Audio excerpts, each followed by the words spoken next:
Good afternoon, everyone. This is the Tucson-Pima County Historical Commission Plans Review Subcommittee meeting of Tuesday, November 18th, 2025, called to order at 1:03 p.m.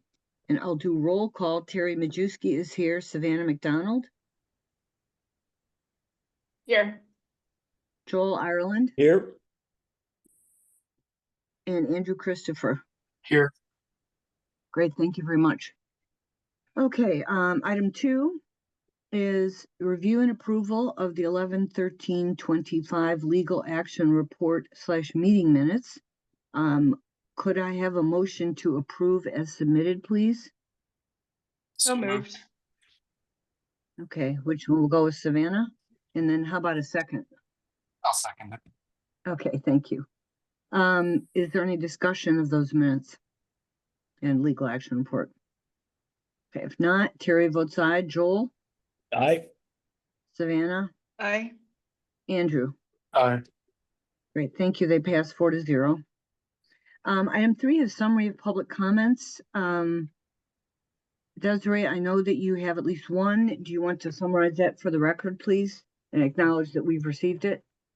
Yes, we received 2 letters or emails. So one from the Tucson Historic Preservation Foundation and one from John Burr. Both were related to the All Saints Project and kind of how the item was agendized, but also substantive comments on the project itself.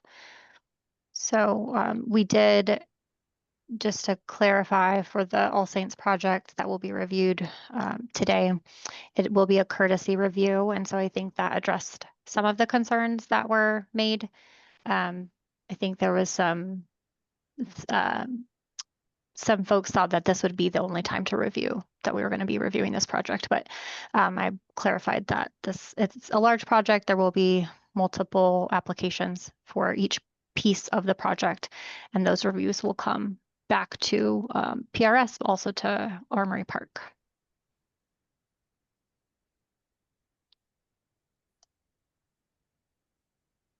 So that basically covers both sets of comments? Yes, I think that was some of the, one part. I mean, there were quite a few comments. I sent those to the commissioners. There was some detailed concerns and feedback on the project design as well. Great, thank you. Let me just hold on. I'm trying to note the people that are here. I wonder if all of the participants who are not Plans Review members or city or Desiree or Michael, could you please put your full name in the chat and who you represent, what your affiliation is, and so forth. If you're a presenter, put which case you're with. It really helps us do the agenda promptly if we have that information accurately. Thank you. And then I assume Desiree, you and Michael can kind of monitor that. Yes, So, we'll do. We'll do. I'm just trying to find. Okay, I'm looking at all the people here. Are you noting that too? I don't have time to write them all down, so I will let you do it. We'll do that. People. Yeah, thank you. All right, very good. Okay, we'll move then on to item 4, which is historic preservation review cases. We review these under UDC section 5.8/TSM 9-02.0, Historic District Design Guidelines and Revised Secretary of the Interior Standards and Guidelines. And case 4A is SD 0125-000/TC-RES-1124-06890 at 306 South 3rd Avenue. And Desiree, are you representing this case? Michael will be providing some background. Michael, I'll let you go ahead and introduce us to the project, please. Yes, Madam Chair, the project at 306 South 3rd Avenue. This is a contributing property which has been vacant in Armory Park for quite some time. And because it was vacant, windows were broken, you had cardboards that were put on the windows. We had transients that were already using the property, and there was a lot of litter around the whole neighborhood. So it became an eyesore. And I think Amway Park is so happy that somebody came around and wants to actually rehabilitate this property. So this property is up for rehabilitation. They want to repair plaster on the adobe. They want to do some stucco. They want to repair the windows and doors. There is an existing shed which needs to be demolished. And also they are proposing to take out the chain link fence and replace it with a corrugated metal fence. This had gone to Amway Park initially on September 16. Amway Park reviewed this project, and then before they went to Amway Park, because they were concerned about the stucco and how they are going to remove it, they hired Bob Vint and Associates to advise them as to what would be the best method of treatment for this stucco repair. And the issue was, do they keep the stucco as it is or do they remove it? Based on the evaluation from Bob Vint determined that it was good not to remove it because it is seriously attached to the property. And his conclusion was that it should be left in place. So when they went to Amway Park the first time on September 16, 2025, Amway Park reviewed this project and had a lot of comments on it and voted to continue the case for the next review session. Then they came back to Amway Park again on October the 21st, which we provided you with a legal action report from Amway Park from that meeting. Amway Park reviewed on October the 21st and recommended approval of the project with two conditions. One, that the exposed fence be painted, and two, that the exterior door to be a single light with a double panel. So the plans which PRS is reviewing today are the plans that were a result of the initial review from Amway Park. So you are reviewing the same plans that Amway Park had reviewed at its October 21st meeting. And I will check any question if there's any. If not, I will turn it over to the project architect. Gabriel is here to present that project. So Thank you, Mr. Gabriel Vargas? Is that Mr. Vargas? I'm Yes. here, present. Great, okay. Thank you, Madam Chair. Thank you, Mr. Taku, and thank you to all the community members. As Mr. Taku mentioned, this is a property that has been vacant for some time and has had some vandalism within the property. Gabriel, a minute. I made you the co-host, so you should be able to share your screen. Say it again. I made you the co-host, so you should be able to share your screen. Okay. Also, could we turn up the volume a little bit? I'm having a little trouble. Or speak closer to the mic or something. I can hear you, but just want to be sure I hear everything. Thanks. That's Joel. Okay, no problem. Thank you. All right, let me just get this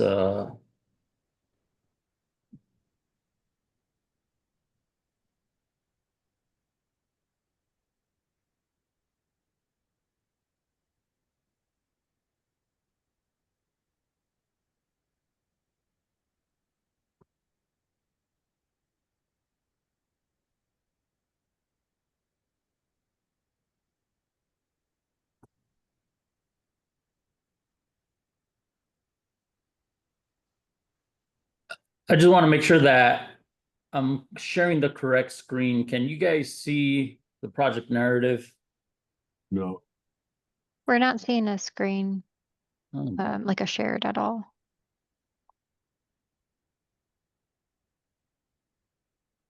Okay, it's starting to load. okay, excellent. All right, as Michael Taku mentioned, this is a vacant single family residence, which we're looking to rehab. It's located on 306 South Third Avenue. This property is, according to assessors, built in 1893. It's constructed of unstabilized adobe with a rubble foundation, has a raised deck and wood framed roof. And so what we're looking to do, some of the major modifications will be replacing the existing shingle roof with new metal roof, repair and refinish the exterior stucco, repair and restore the exterior windows and doors, demolish the non-conforming shed in the backyard, remove a dead tree that is right by the entry. There's a bit of concerns on that, which I'll cover. And then replace an existing chain link fence with a new steel frame, and on the street sides, and then corrugated metal panels on the neighboring sides for privacy.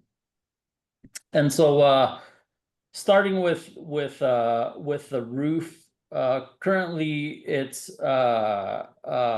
shingled roof. It's not the original from the construction. As we can see, it's an asphalt shingled roof. We are proposing to replace that with, and excuse my scrolling, with residential profile metal roof with a Kynar finish. Pretty straightforward. It's gonna match some of the neighborhood fabric that is around, and we have some pictures of some of the metal roofs, which is pretty similar. That's gonna match. Now moving to the exterior stucco. The stucco that was placed, it looks like some point in the 90s, they did a lace finish over it. And so this did bring a bit of concerns. And one of the main concerns is that since this is an unstabilized adobe wall, we want to make sure that the structure was not compromised, given the fact that with this modern stucco, it wouldn't allow the wall to breathe. And so it would trap moisture and could compromise the structural integrity of the wall.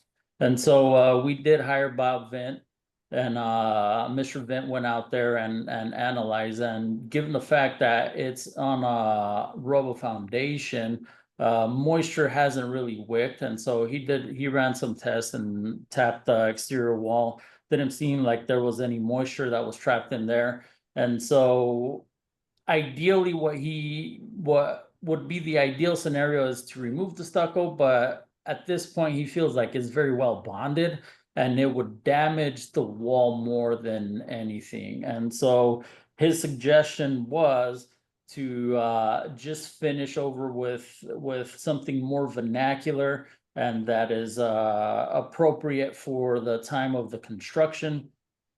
And so the exterior will be resurfaced with a lime and sand finish, and painted over. At this point, the paint has not been determined as to what color it's going to be, but most likely it's going to be a white color.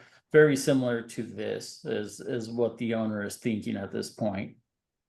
There is a section of the wall that has a pretty deep crack, and let me see if I have the picture of it. Actually, it's not very visible from here, but that is something that's going to be repaired during the time of construction.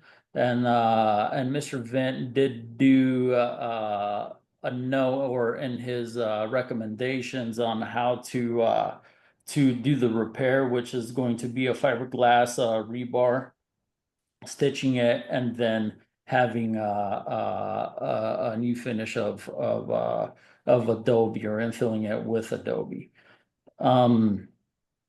As far as the windows, there's significant damage, as you can see, to the windows, window frames, the sashes and whatnot. there was quite a bit of concerns from Armory Park in this, which I do not blame them. And so in many cases, we are going to have to fabricate sashes or parts of the windows. And the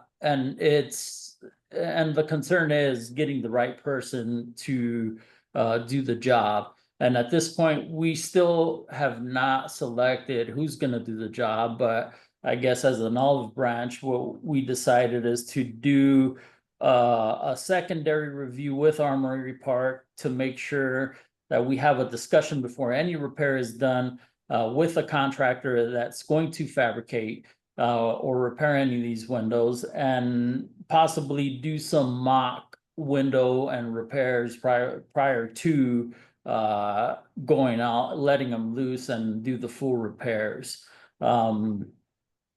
And so the idea is to restore them to the original state or close to the original state from the original construction.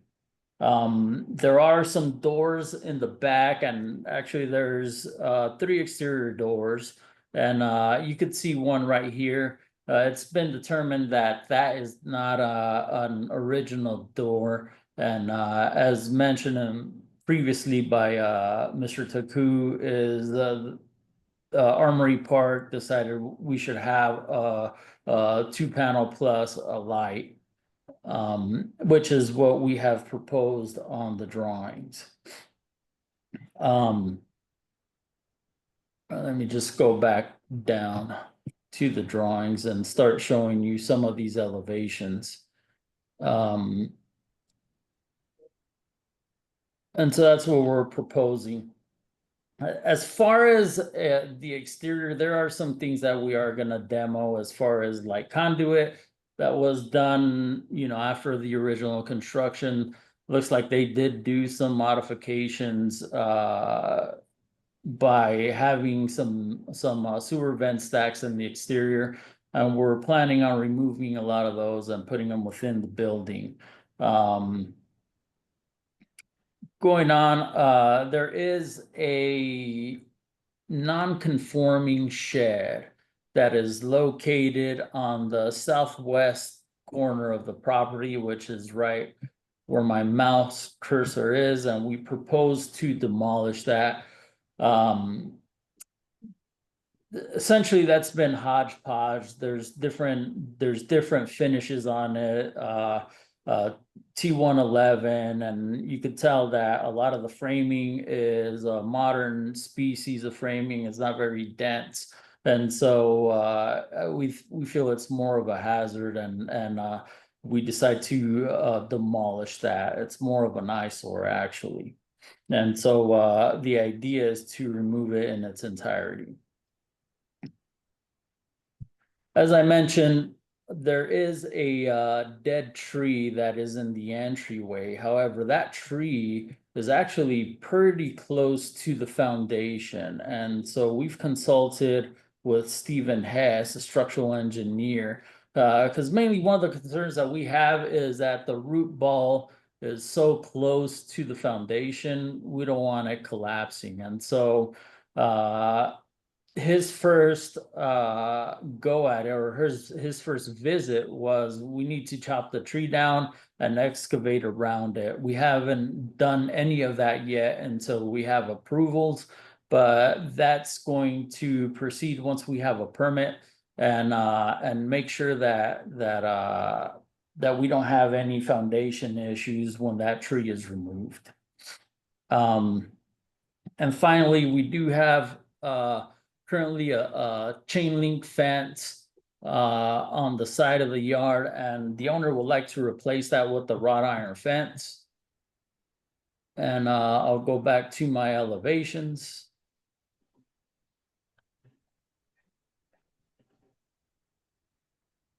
And so this is essentially the iron fence that we're proposing to place on the front, or I should say the street side of the house.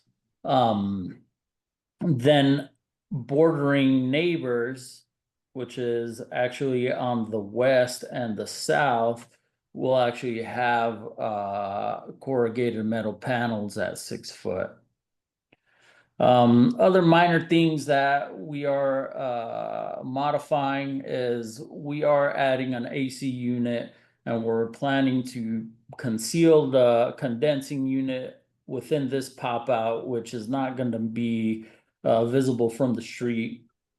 There is a water heater at the exterior, which we are also going to remove and place it inside. And as I had mentioned before, a lot of the conduits that, we'll see here, all that's going to be removed, and relocated in the interior. And that pretty much sums it up. And so I'll open up to any questions the committee might have. Okay, thank you. Who would like to begin with the first set of questions? I have some, but I'll let the rest of you go. I can do it. Okay, thank you. I just had a few. Yeah. So just to clarify, your the agenda item in the scope of work says mud plaster of Adobe, but really you're just putting a new coat over the existing stucco. Is that right? The existing lace, that's correct. Yes. Okay. So we should probably mention something with that, since the project description, and I think got translated to the agenda, which is a little incorrect. And the other item I noticed on that is the project description or scope of work doesn't talk about the new roof, and therefore the agenda item doesn't talk about the new roof, but that is proposed by this phase of work. Is that right? It is a proposed for this phase of work. Okay. Yes. I was thinking possibly maybe it was a future phase or something, but you would want that reviewed and included in this Absolutely. item. Okay. So the So roof too. for the roof, yeah, I mean, it's just not described other than the drawing set, which it is included, but just not in the agenda item. So I just want to make sure we Yeah, and include it. Yeah, and the discussion of the mud plaster is different. So it's Right. That one's Yeah, incorrect. okay. But I think it's fine what you're doing, right? I just want to get the technical parts of the review out of the way. Sure. Page 4, I was just trying to, I think you were showing us that crack. Is that actually on the west? It says south, but are those actually western windows? It is, yes. Okay. So Bob had said, and he had proposed a scope of work to address that crack. I think it was actually kind of taking off the plaster and repairing the adobe underneath. Is that work going to happen? Yes. it is. Okay. Do you describe that in the drawings anywhere? I didn't quite see it on the elevations or on the western elevation. No, we didn't. I think we do acknowledge the crack in the demolition elevations, if I'm not mistaken. But I think we defer to the report at that point. I know I had it at one point. I think it's I couldn't find it, but it's one of those western windows, right? Yes, it is. Yeah. Yeah. And so it would be this window. And I remember we had that. I remember redlining it. I don't see it on the drawings. That's okay. I think I would just say do it per Bob, right? For the Right. recommendation, and maybe we just note that as well. And then I heard you say it, but I also couldn't find in the drawings the proposed stucco finish. You're going over the lace, but what is it, a light sand? I think you mentioned sand. Is it a sand finish with So the it's going to be a line and sand finish, and Okay. it's going to be, or actually it's going to be lime and sand mixture, and the exterior finish is going to be oh my gosh, what is it? Dash finish. dash finish? Okay. For the blended part, yeah. Okay. I think that was, so my other questions was just trying to understand Armory Park's comments. They said exposed fence to be painted, did they want the corrugated panel painted, or were they talking about the wrought iron fence? The wrought iron was my understanding. Okay. Is that as you kind of intended anyways, or what's Yes. your stance Yeah. on that? Okay. So they just wanted to ensure that was the case, That it was painted. that comment? Okay. And you're not showing otherwise on the drawings, right? No. Okay. And then they mention exterior door to be a single light with a double panel, and that's that south door that you described. Do they want it to match the other doors? Do they want the light to be divided like the other doors are configured? That's what some of the exterior, well, I think there was only like one that was original, but that's kind of what we decided to go with. And so on that last committee meeting, I wasn't there, but this is what was presented. And so these doors would have to be fabricated either way. Oh, the new one, or Yes, so Okay. they're 'Cause the pretty much all existing gonna are- be new. oh, okay. So were the existing were they original? No, Okay. no, they're not. Okay. So they are, but you're gonna replicate them all to sort of match that 9 divided Yes. light over the 2 panels. Okay, I think that's fine. I Correct. was gonna suggest maybe if you're changing at that door, that maybe you don't do divided light so that it's distinctly new, so that it's there's not confusion between original and new. But if you're kind of doing a holistic matched replacement, I think it's fine to probably match them all. But I'll see what my other commissioners think as well. So thanks, that's all I had. Thank you. This is Joel. I have, since Savannah mentioned it, I wanted to ask about the door also. Because I also thought just one glass. One light. Yeah. Yeah. But I don't know, it's your project. This looks okay to me too. And I was wondering what the guidelines from Armory Park say about that. Hold on. I think Steve Grady can clarify. Go ahead, Steve. Okay. Thank you. I wanted to clarify 2 things. The paint it was recommended. I wanted to talk about the paint on the corrugated, then I'll come back to the doors. Sure. So the corrugated was to be non-reflective or painted. So there were 2 options for that, but not its shiny self. And the doors, the preferable was a single or 2 light over a 2 panel below.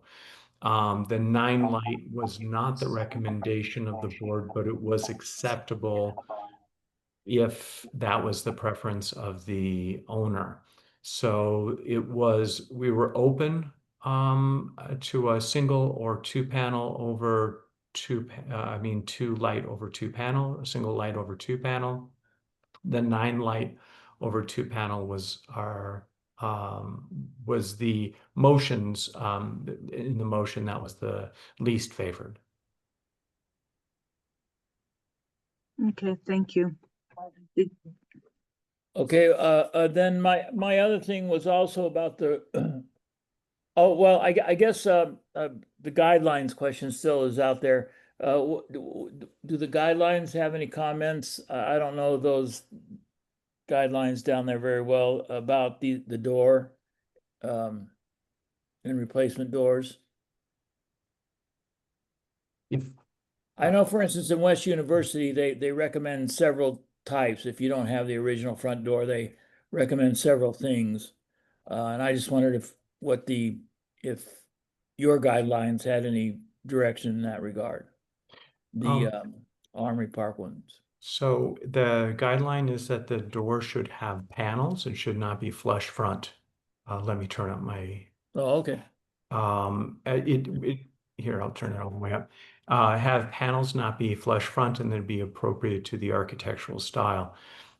It does not specifically call out configurations. Oh, okay, okay. And so my other question is about the windows. Is about the window that's got to be redone. I think the comment was it was going to be done in close association with the Armory Park Review Board. Is that what, have I got that right?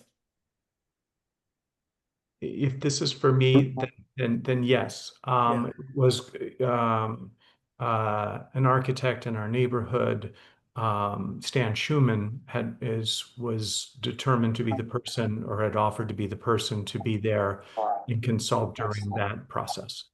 Oh, okay. And my question was, is there any other indication on the house itself about what that window ought to look like and operate like? Yes, and so it's my understanding most of the windows were original. I think there was some altered ones. But what we have drawn has pretty much mimic our understanding of what was original. Oh, okay, good deal. All right. And then my last question is about the roof. Um, and again, it has to do, I'm sorry, I'm not more familiar with the guidelines, but the steel roofing is okay with the according to the guidelines of the neighborhood? If this is, Steve? yes, okay. Yeah. Let me make sure I have plenty of sound. I do. With special, with certain architectural styles and simplicity of roof type, a standing metal seam roof is appropriate. And there was quite a bit of discussion about the selection of the standing metal seam roof type for this project. Ah, okay. And all right, good. That I just wanted to know what the neighborhood thought. I like it. I think it's okay, but again, the rules that I know for my neighborhood, strictly forbid a steel roof. So, but if it's okay with you, it's okay with me. Thank you. Okay, thank you. Andrew? Yeah. First, I'll just commend you for a great plan set. Even the demo elevations with the boarded up windows, that's a level of detail we don't ever see. So thank you for that. It made it really clear what you're doing. I think Savannah and Joel have probably covered all of it.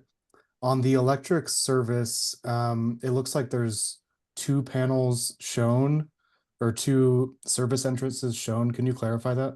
Yes, that's a great point. So we're one of the last reviews that we had. Currently, the electrical service is going to be on the east end. And so what we're proposing is an alternate location on the south end where it's not visible from 3rd Street. And so it's an effort to try to relocate and conceal, or I guess not have such an eyesore from street view.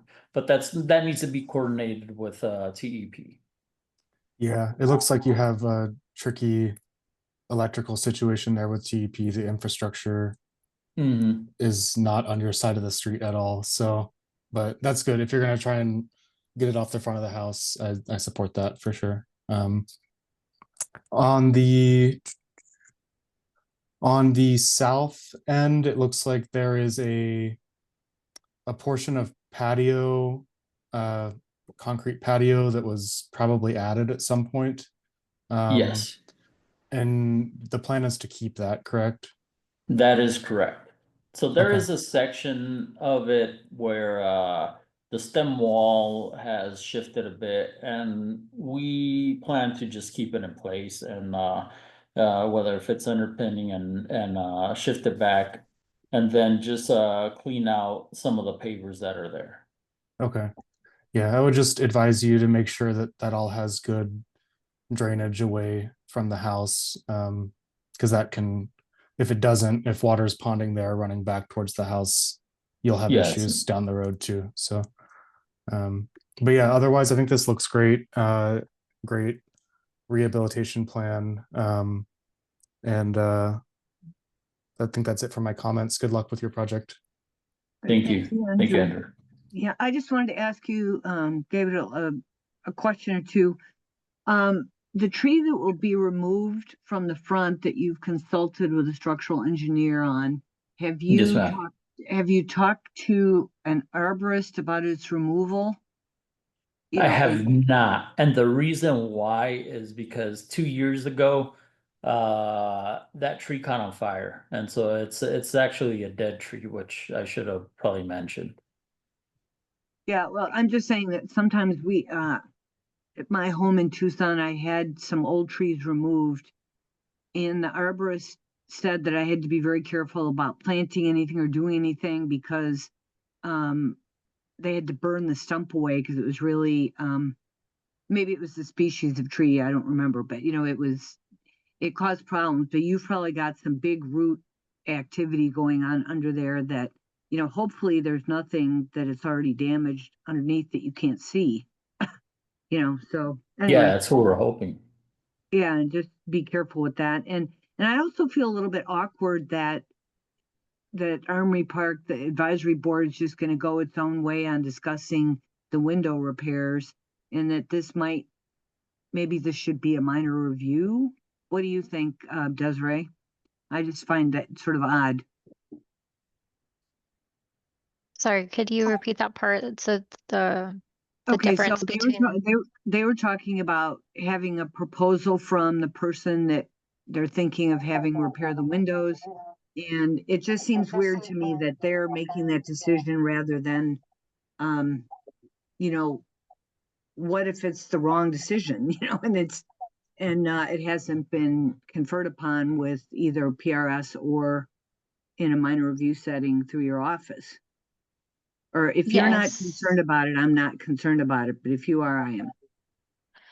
Yeah, I mean, that is a scope that would be typically reviewed right through if it's part of a larger scope like this in the full review, or if it is a minor review, then it would go through the minor review, but it should be done formally through the process. Mm-hmm. Terry, if I may jump in. Yeah, go ahead, Steve. I didn't clarify this well. We assumed that if the window could not be, that the condition of the window, the person, Stan Schumann, is our minor review person. We assumed it would be a minor review and that he is the person who would be overseeing that then. From your end, and then there would be somebody from our end and someone from Desiree's office. Yes, so I think the idea is if it can be repaired, the repair is fine. If something needs to be changed, then that would go through the review process. So, Madam Chair, so typically what will happen is that they will make a motion here and talk about that, and it will be like one of the conditions of approval, one of the conditions. So if they are designing a new window, we are going to look at that new window as a minor review. And Sherman would be the one to represent Armory Park. And then we're also going to contact somebody from PRS just in that case. But if they are not doing that, based on what the chair is saying, if they're able to find it and don't need it, then they don't need it. But if they need it, it's going to be a minor review. Okay, so if the windows can't be repaired and window replacement will be considered through a minor review process. That's correct, Okay. Madam Chair. Okay. So who would like to make a motion then on this? Andrew or Savannah? I can. I took notes. Good. Yeah. Let's see, what points do you have? Just in general about the Yeah, wash? I have just to clarify the scope is really like a retexture, and I note the finish, and add the standing seam roof as well. That the crack to be addressed per the vent recommendation letter. To reiterate that now that I have a better understanding of the Armory Park HVZ comments, I think I could agree or concur that the corrugated fence panel to be a non-shiny finish. We could just reiterate that. And that exterior doors to be replaced as needed, but to match existing, with the exception and preference that south door be a single light over 2 panel. And then I can note, like, if window repairs are proposed that don't match existing exactly, modifications to come back as a minor review. I think that's perfect. Thank you. There's a lot of Okay, points. sure. You got them down. So I'm ready for you to make a motion if you are. Alrighty. That sounds good. Yes, I can do that. On the matter of SD dash 0125-00004 / TC RES -1124 06890 at 306 South 3rd Avenue. I move to recommend approval of the project as presented with the following notes and comments. That the exterior wall scope is clarified to be a retexture coat on existing stucco of new lime and sand plaster with dash finish. That the scope includes a new standing seam metal roof. That the work to the existing crack at the window on the west elevation to be addressed per the Vent and Associates recommendation letter. That the new corrugated fence panel to be a non-shiny finish. That the exterior doors to be replaced as needed, but are to match existing with the exception and preference of the south door to be a single light over 2 panel. And if window repairs are proposed that don't match existing exactly, that modifications to come back as a minor review. Great, thank you. Is there a second? I'll second. Okay. Is there further discussion? Okay, if not, I'll go ahead and call roll. Terry votes aye. Andrew? Aye. Savannah? Aye. Joel? Aye. Perfect. It passes 4-0. And Gabriel, do you have any questions or are you good No, with the ma'am. next steps?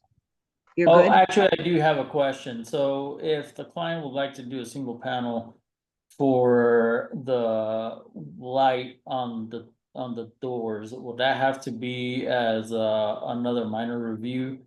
Or is that something that could change during construction? No, you will Oh. just revise, you will revise your plans to show that design.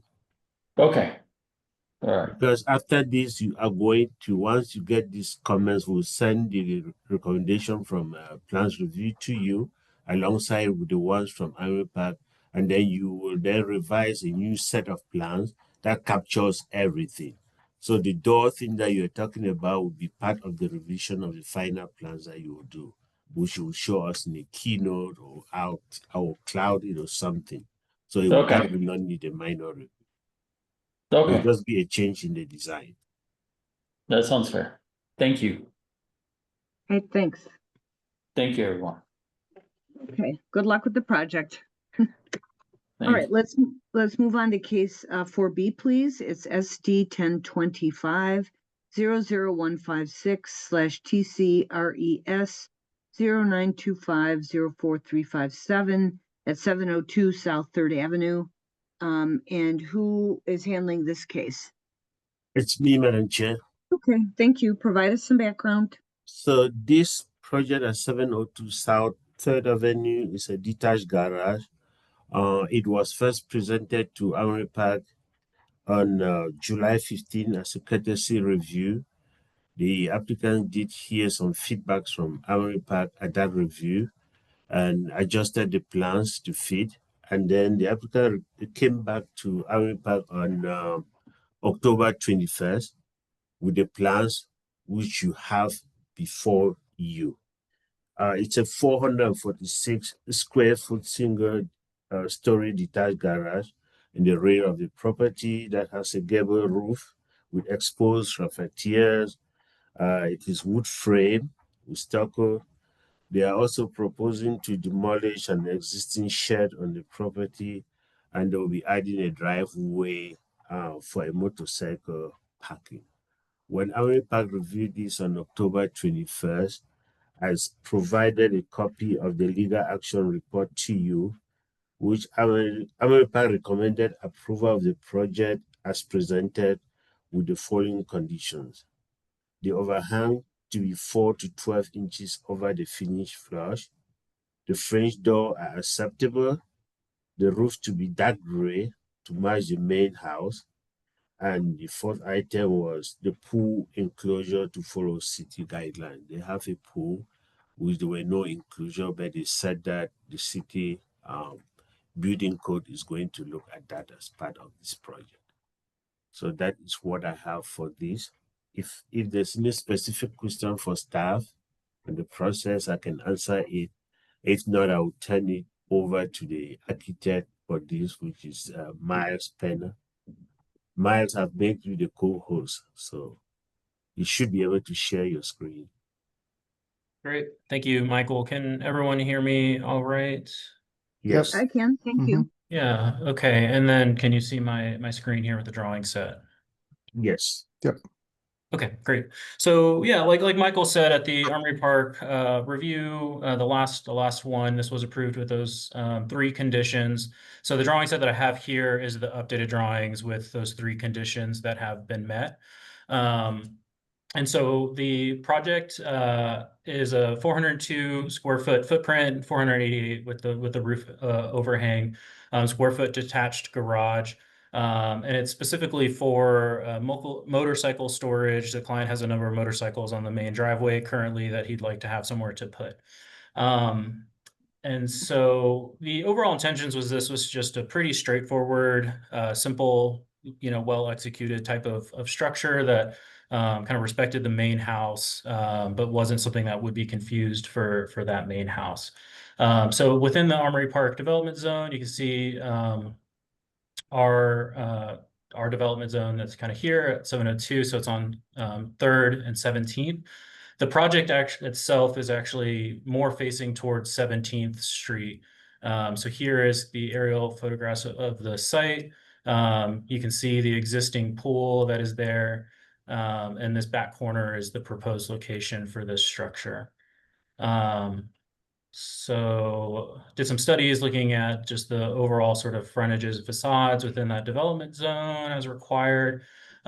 Here you can see the inventory for the house. So the original house is a 1907 Queen Anne cottage style brick structure with stucco, and it has a dark gray, the newer roof now that's asphalt shingle that was done recently. So looking at the overall site plan, you can see the main house fronts on South 3rd. We have the proposed structure location here on the northwest corner of the site. It's following, a 6-foot setback to the west, a 10-foot setback to the north, in order to kind of accommodate being able to kind of move motorcycles in and out. That was the main priority. The client did not want to make this usable for cars in the future. So it's a little bit tighter to the property line here than you would typically see. It pushes our lot coverage up to 31%, which is still well below the permitted 70%. And to access the garage, there is an existing driveway here and an existing gate, and there's an existing curb cut. So all of that is just being used in order to facilitate that access. Looking at the structures that are there, none of these are contributing or historic. They're all relatively recent additions and kind of similar to the other project. I would kind of consider these eyesores. And so the plan is to demolish the shed and demolish the shade structure that is here, as well as an old tree house that is in the corner close to the project proximity. Currently, right now, it's mostly pavement that is there now, so that'll all need to be kind of torn out in order to put in the foundation, which is going to just be slab on grade, and there will be a driveway where this is currently pavement, but we will rip that out and do a new driveway. Here you can kind of see that footprint. Here are some photographs of the home today. So nice, kind of on the corner, you can see the white stucco. There's 2 dark gray accent colors on the home, and then that dark gray roof. The owner has a lot of nice kind of plants in the yard here, but this is really the one area that could use some attention. Some of the precedents looking at. So from 17th Street, this is the proximity to the house. So it's about 33 feet away. And you can see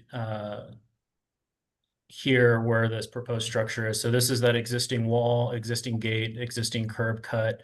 The pitch of the roof is 4 to 12, so it's a little bit shallower than the main house, just trying to kind of, again, respect that structure, but not match exactly, but also to just get us under that 12 foot for an accessory structure. And then you can see, very simple project. We have French doors on the east elevation and the south elevation for access and the ability to just kind of open up and ventilate this space. It's non-conditioned and non-insulated, but there will be like a vented ridge from Owens Corning, and then bird block ventilation under the trusses.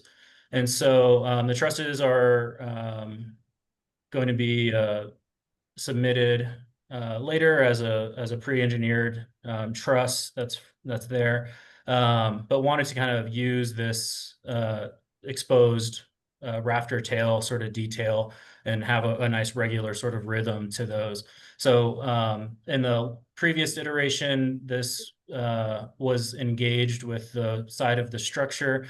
And since there was no precedent for that in the neighborhood, the board preferred having the eaves here pulled out, that small sort of distance. And then since then, the trusses were sort of realigned in order to kind of keep the spacing optimal with the view from the side here. In the renderings, there's more lights in the panel, but the elevations are correct. 10-panel Marvin French doors. The historic board there requires wood doors and windows. That's kind of the most guidance I could find. So that's a wood door that is specified with a double hung window. So there's just three of those. This is the elevation that's closest to the western wall, so keeping that blank just for storage. And then a garage door here that is matching some of the other more recent sort of developments. There's not a ton of examples of garage doors in the neighborhood, but I drove around and found these sort of examples. And these two steel doors were some of the nicer ones, so match that detailing just to keep things consistent with the neighborhood. So in terms of what is visible from the street line here, you can see as you're kind of moving west, this is the perspective, looking straight on with the existing trees that are there and the existing curb cut and gate. And then if you were heading east, this was the view, relatively small structure that's stepped away from the house, so it does not obstruct too much from the house. Here is this existing pool. There was other feedback to make sure to enclose the gate and to enclose, add a gate here to enclose the pool. So that's been added in the plans, and also a note to include a gate or a small fence on this side to keep this space separate. This is the view from the house and the landscape sort of backyard, and then the view from the pool. In terms of finishes, you can see the example of the doors, the garage door, and then just a detail of the steel sort of pattern that kind of has like a little texture to it. So it's not just a smooth finish, and that's a pre-finished white. And then you can see the dark gray asphalt shingles to be used, and then stucco, and thinking just like a traditional stucco for that with an integral color.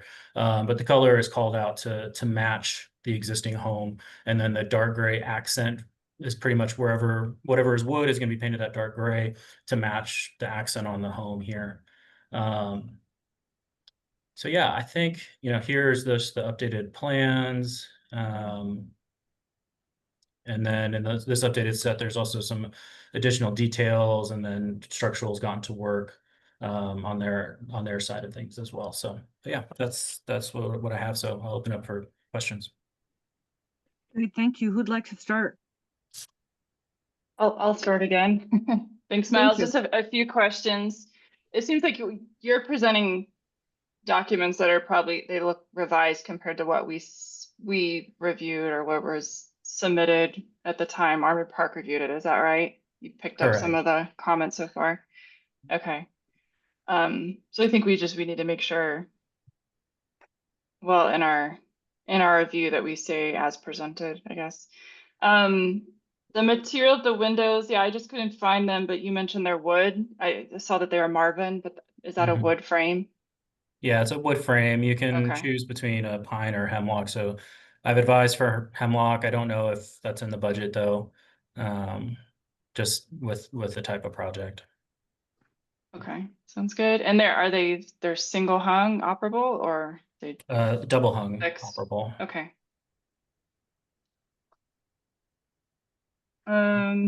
And then what's the texture of the stucco? Is it just like a heavy sand or is it as proposed in that image? And what is the stucco texture of the primary residence or the contributing structure? Do you know? Yeah, so this is a little bit finer than what is on the main house. I'll see if I can kind of zoom in here a little bit, but yeah, I don't think you'll be able to kind of tell. There's a decent amount of texture to the main home. It's a little bit looser.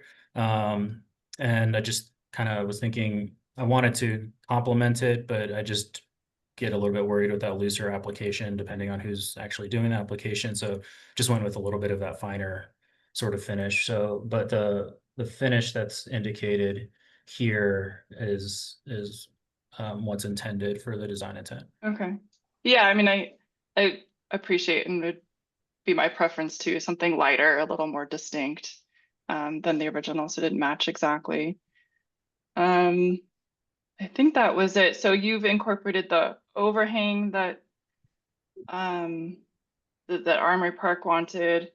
And there was something about roof to be dark gray. The presentation materials say black. Was that changed to be like maybe lighter? Okay. But Yeah, that now, was. okay, Sorry. yeah, go ahead. Sorry. Oh, no, as you say, that was updated. And the owner did just have the roof redone a couple months ago. So it should be fairly easy to just match that existing sort of Okay. roof. And then in the plan, I didn't call this out specifically, but here you can kind of see there's that existing wall and there's good clearance to add a gate in that area. Oh, I see. Okay. And then the other side as well, or just the pool? Yeah. Okay. Okay. And that's not visible from the street, that fence or gate, right? Or, No. yeah. Okay. Yeah, that's all I had. Thank you. Thank you for Yeah, the clear thanks. presentation. Okay, thank you, Savannah. Who's next? Andrew or Joel? Sure. Yeah, I don't really have any questions. It looks good to me. I agree with the recommendations from Armory Park as well, so we can include those in our motion. Okay. And Joel, do you have anything? I'm in the same boat. Chairwoman, good presentation. I'm on board, so good deal. Okay, do we want to go ahead and make a motion? I don't have any questions. Andrew or Savannah, Andrew, you wanted to include something from the Armory Park comments, correct? Yeah, I can make the motion. I've got some notes, so I'll include Alrighty. that the gable eaves should extend 6 to 12 inches from the face of the gable walls, the roof shingle color to match the main house. And then I think they were kind of getting at this with the pool code requirement, but the way I'll phrase it is any additional fencing or gates required to be added to comply with pool code need not come back as a minor review, so long as they are interior to the lot as discussed. Just to clarify that. Great. Okay. Alrighty. On the motion or on the matter of SD 1025000156, TC RES 0925044357 at 702 South 3rd Avenue, I recommend approval of the project as presented with the following conditions. 1, that the gable eaves are to extend 6 to 12 inches in depth from the face of the gable walls. 2, that the roof shingle color is to match the main house. And 3, that any additional fencing or gates required to be added to comply with pool code need not come back as a minor review, so long as they are interior to the lot as discussed. Great, thank you. Who will second? I'll second. Okay, is there further discussion? Okay, if not, I will call roll. Terry votes aye. Savannah, Aye. Joel, Aye. Andrew. Aye. Great, thank you. Passes 4-0. Mr. Pena, do you have any questions or are you good to go? No, I think I'm good. Those conditions have been captured in the set, and we just have one more round of coordination with structural before getting submitted this weekend. So appreciate it.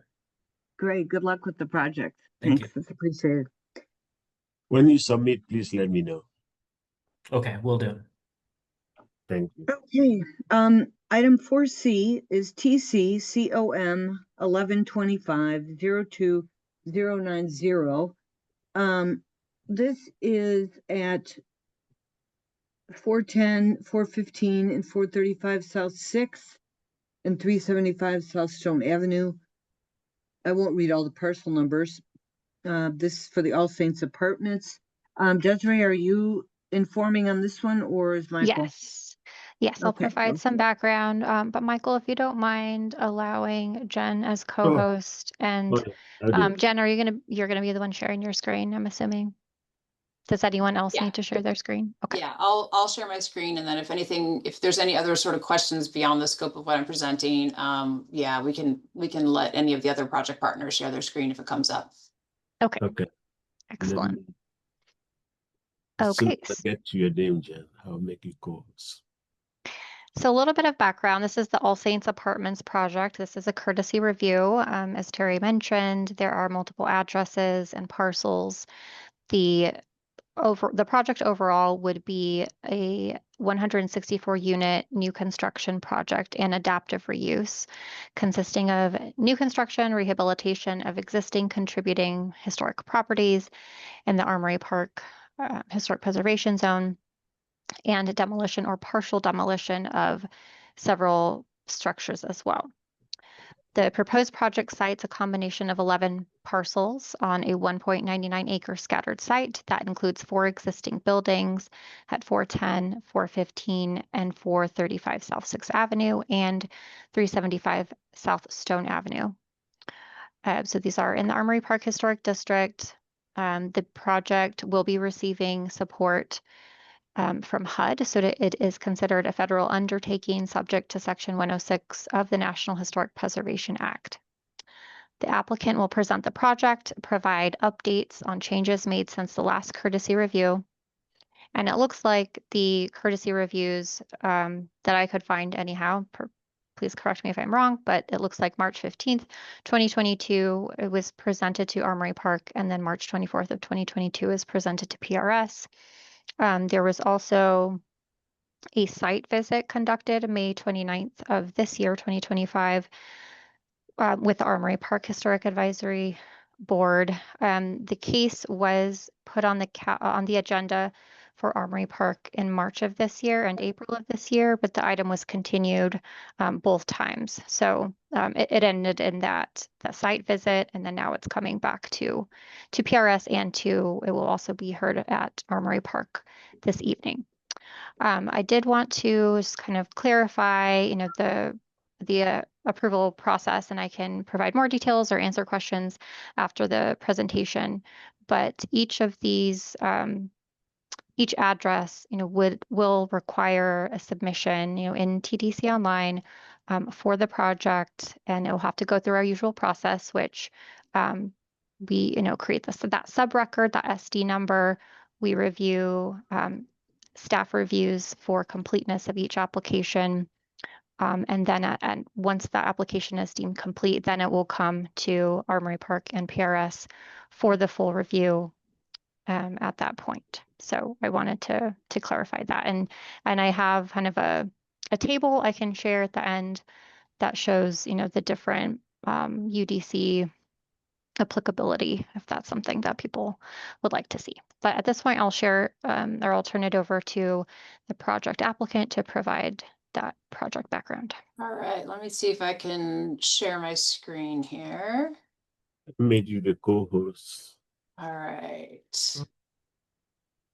All right, is that visible to everybody? Mm-hmm. Okay, No, great. yeah. Okay, perfect. Thanks so much. So I'm going to go ahead and jump to the second screen. Let's see if it's letting me. There we go. So again, this is kind of reiteration of what Desiree just supplied to all of you. But again, thank you so much for giving us the opportunity for this courtesy review. We really want to make sure that we get this project in front of everybody. So I will say, because it is a federally funded project, we have been doing ongoing consultation with the State Historic Preservation Office on this project. That has been almost to the point of almost weekly consultation with SHPO. Desiree has been included on all of those correspondences, so she's aware of what's been going on. I know that there was some stakeholder concern that there wasn't enough transparency, so I just want to make sure that that's clear from the beginning. And so part of why we want to present this as an entire project versus what we had tried before. So initially we had started out with 410 South 6th because we were originally proposing a potential demolition. We did we listened to the stakeholder input and some of the neighborhood concerns about that potential demolition. And so what we've done in response, in a good faith effort, is to go back to the city, try to find some new parking options with the idea of preservation of that particular building. And so today's kind of discussion is going to be with the new plan with preservation of that building. There are going to be some changes that are going to be made to the building, but the plan is to incorporate that building and sort of reconfigure some of the parking. But also during those early reviews, when we were looking at that building specifically, some of the comments we were getting from PRS and the neighborhood is trying to understand the project as a whole. So that's a good sort of portion of what we're going to do today, is to make sure that we can understand this project as a whole in all the different parts instead of looking at each of the parts in isolate. As Desiree mentioned, there's going to be a permitting process that's going to have to be sort of parcel by parcel, so to speak. And so those will have their own sort of sets of reviews, but this is essentially an overarching review of the project. So I have lots and lots of slides in here, all of which you guys have copies of, and I'm not going to, belabor each slide, but just kind of go through them a little bit. So that way, if there's things that come up that you saw in the packet of materials that were supplied to you, if you have questions with those, we can talk about them today. I also wanted to let everyone know too that many of our project partners and design team are here on this call today. So if there are specific questions to the design, they are here to answer any of those kinds of questions for you guys. So I wanted to start out with massing. So I know there's been some concerns about, what the scale of the project is, what it's going to look like. So here's kind of an overall schematic of that. So keep in mind that this is looking south down 6th Avenue. So the building that you guys had had looked at before, which is 410 South 6th that we had originally talked about demolition, is the building in green on your right-hand side labeled as building 4. So the 3 green buildings that you see are existing buildings. Those are all contributors to the Armory Park National Register Historic District. The blue buildings that you see are the new construction that are proposed. The yellow is, of course, parking, and then that kind of taupe tan color are the demolitions. So the demolitions for this project, if you go to your sort of far left-hand corner, there's a steel kind of carport shed that we're assuming is from maybe 1980s at the earliest, maybe 1990s. That has no designation. There's no overlay on that in the Armory Park Historic District, so that post dates whenever that got uploaded to the city's website. So there has been no designation for that, but we're assuming based on age alone that would be considered a non-contributor, should SHPO look at it. The other demolitions that we're proposing, again, we'll get into more detail about that, would be on building 4. So the idea would be that there'd be a demolition of the intrusive exterior additions that were made to this building over time, which is some of the things that we discussed in our last review with PRS, which is to talk about those incremental additions to the building over time that post-date the period of significance for the historic district. And then behind that is a garage that I think we're assuming, based on some of the Sanborn maps and some of the photos that we saw, that it's a late 1940s era garage.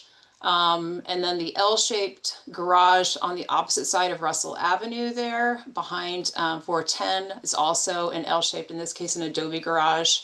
Both of these buildings in the SHPO database are listed as non-contributing. I know there's been some discussion over the status of those buildings at the local level versus what SHPO has in the records, but at present, SHPO has in the records that these two garage buildings there along Russell Avenue are both listed as non-contributors. So that's just sort of the general sense of scale. And one thing to keep in mind with the new construction along Stone Avenue, which is labeled building number 1, is that the building is within the boundaries of the Armory Park Historic District. It is not, however, within the boundary of the HPZ. And then the site plan, all of you have been able to see this. And just because, you know, it's hard to see the level of detail, I've decided to also include a little bit easier version of this to view. So we have another site plan to share. So this is kind of what the idea of, you know, what it's going to look like as in plan view. So you can see that you can see the existing buildings there. We now have some parking. We do have some landscaping. There's a pool facility.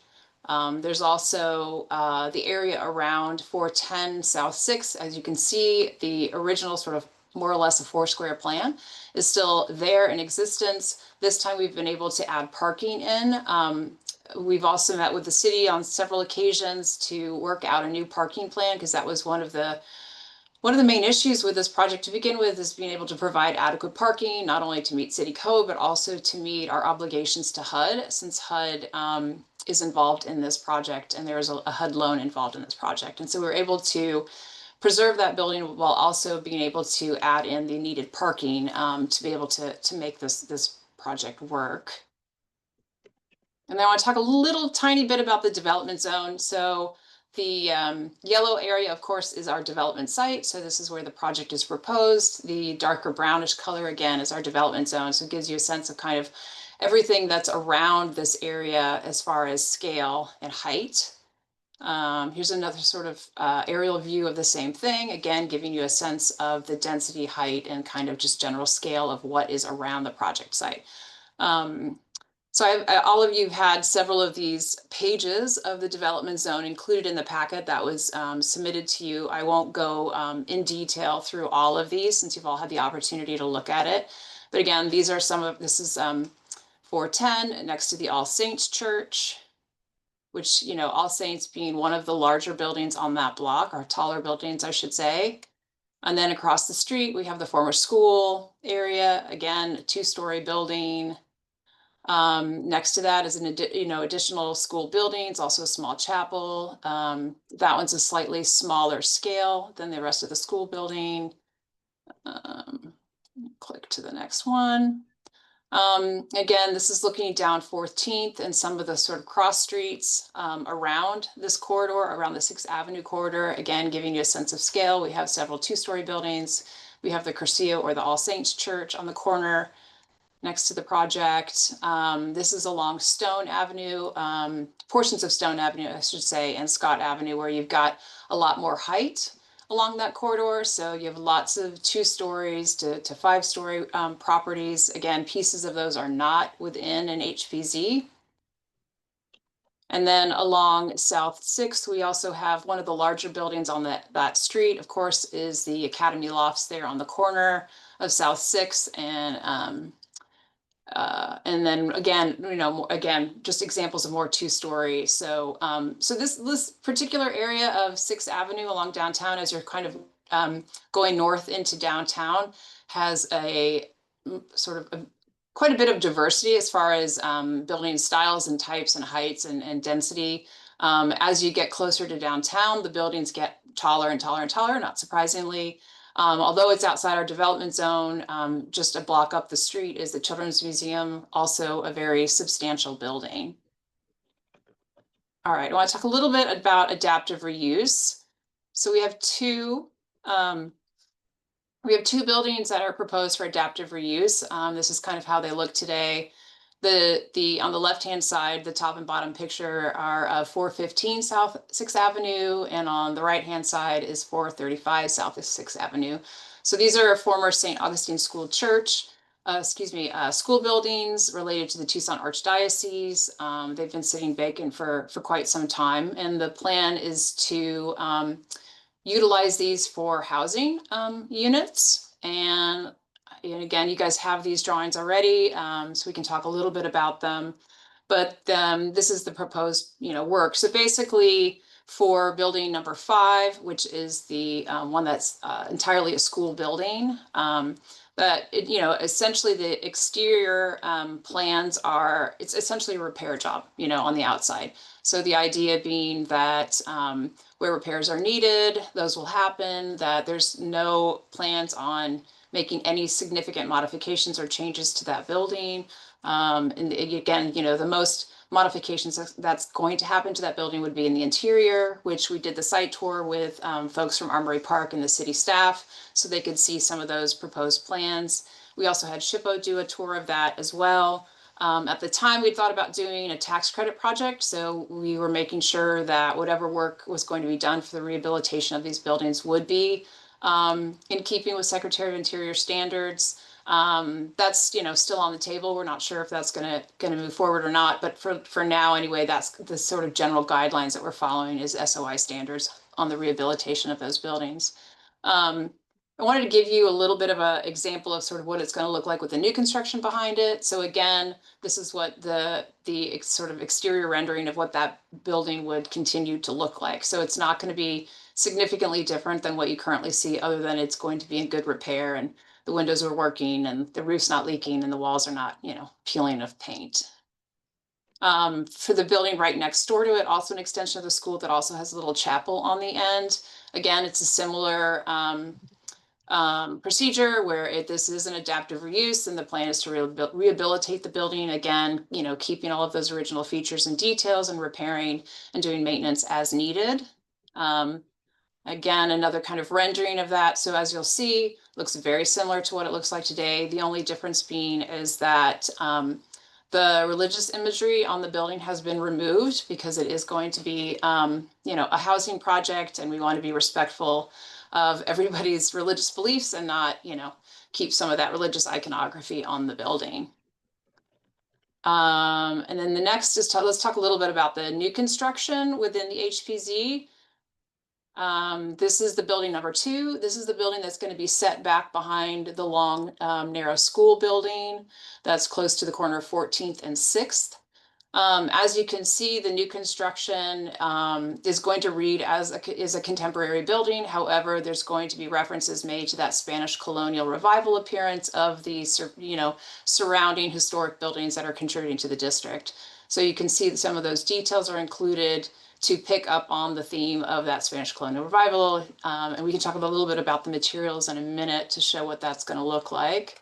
Again, we're repeating that slide again, but this is to give you a sense of scale. So the new construction is going to be 2 stories with a ground floor of parking underneath. It's going to be similar but slightly higher in height than building 5 directly next to it. And then if you're standing on the outside of building number 6 and looking down 6th Avenue towards downtown, this is kind of how it would read from the parking lot. A lot of it is going to be kind of hidden, but generally this is sort of how it's going to read.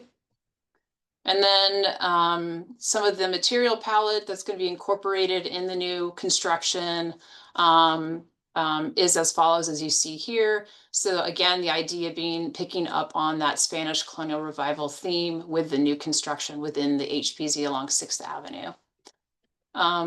So the new construction outside the HPZ, again, this is where we're going to get more height. This is going to be comparable in height to the neighboring, the downtown Motor Hotel, I believe is what it's called, on 6th Avenue. This is going to be, again, it's 4 stories with a bottom garage area, so 5 stories essentially, with some commercial use on the ground floor as well. Here's just a rendering of how you would experience it along on Stone Avenue. This is the west elevation of that building. And then, so talk a little bit about the demolitions, because I know those are of concern to everyone. So I wanted to go into a little bit more detail about what that is. So these are the properties that are going to either be in full or partially demolished. So we have 410 South 6, which we talked about before. This time, you know, the idea is to preserve the original core of that building and remove those incompatible additions on the east and west elevations. There's the L-shaped garage at the corner along Russell Avenue alleyway there, and 375 South Stone, where the new construction, that building 1 that you just saw, is going to go into that lot. The original plan was to keep parts of this building. Unfortunately, the turning radius and the ingress and egress are not possible with retention of this building and the new construction. And then if you look to the left below 410 South 6th, this is the garage that's in the back of the building. This is the garage, like I said, we think it's probably from the 40s. Originally, it had a pitched roof, a gable roof on it. The roof has changed. Parts, you know, the garage has been modified over quite some time. We had SHPO look at this at one point. So we're anticipating their review of that, but they have said that from their perspective, the garage has no integrity and is a non-contributor. According to their files, the L-shaped adobe garage, also at 375 South Stone Avenue, is also considered a non-contributor. Again, I know locally it's been perceived as a contributor, so it's certainly worth a discussion. And then lastly, there's the sort of a steel carport or shed. Again, this is behind closed gates, so I apologize for the poor quality photograph. But that one, where again, like I said, we think it's as early, maybe as early as 1980s, probably 1990s. That's getting removed as well for parking. And this is just a little bit of information about each of those properties, just so you understand a little bit more about them. Again, it's just sort of reiteration of what I just said. So with the additions on 410 South 6th, those are ones, again, where it's through photographs and Sanborn maps and things like that over the years. So, you know, the building, again, we don't have a really great date of when the building was built. We don't have really good photo coverage of that. And even with our reaching out to the Archdiocese, unfortunately, they weren't able to find us any good photos, except from, you know, later in time, as it exists currently. And so we can assume that the building was built sometime, again, based on aerials and photos and maps, sometime between 24 and 48. We do know, looking at subsequent Sanborn maps over time and looking at aerial photographs over time, that the front elevation as it currently exists are additions that were made to the building at least by the 1950s, which is, again, outside the period of significance, as well as the additions to the rear of the building, which start again in the 1940s. Both of which we have consulted with SHPO on, because we wanted to make sure that with the removal of these additions that we wouldn't compromise the contributing status of this building.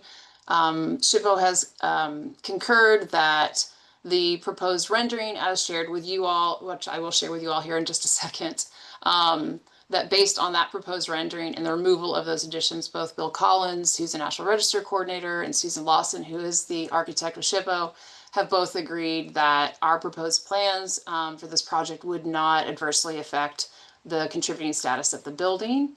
I know that there was some discussion and some of the stakeholder input that the additions are significant, and that the additions are significant based on the potential for this building to be listed so I'm going to try to explain this a little bit. So for those of you from PRS that don't know all of this background, but so there's the building is listed, of course, in the Armory Park District. SHPO did agree that the alterations to the building over time are not within the period of significance and are problematic. However, SHPO did say that there is the potential that the building as it exists now could be part of a separate individual district related to the Catholic Archdiocese. So that would be a separate district. It might be within the bounds of Armory Park, but it would be a separate, unique individual district. And that would include any of those Archdiocese properties, either across the street or further down the block or down Stone, for example, since that's where a lot of them reside, and that it would be a separate individual district. But keep in mind that that would require a new National Register nomination in order for those additions to be significant under that new category or new classification.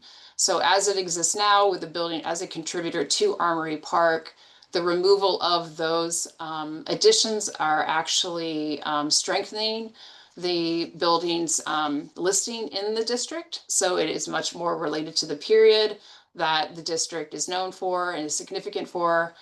So the idea being is that we're actually doing a restoration on this building. So we're kind of bringing it back to what it would have probably looked like historically. Again, it's challenging to know what it's going to look like historically because there's no photo documentation and we only have floor plans and aerial views of the building. But the building itself gives us some information about what it would have looked like as far as, you know, once we step back from some of those additions. Again, the Stone Avenue Garage building is also proposed for full demolition, again, to make way for parking. And then according to SHPO records, it's listed as a contributor in their documentation. We do know that there has been some changes to the building over time. The date of construction for this building is a little bit iffy. Assessors have it as 35, but we know it probably predates that for sure. And then lastly, of course, there's the shed building. But again, we know that's not of historic age and most likely is a non-contributor. I don't think anybody would argue that that metal shed is.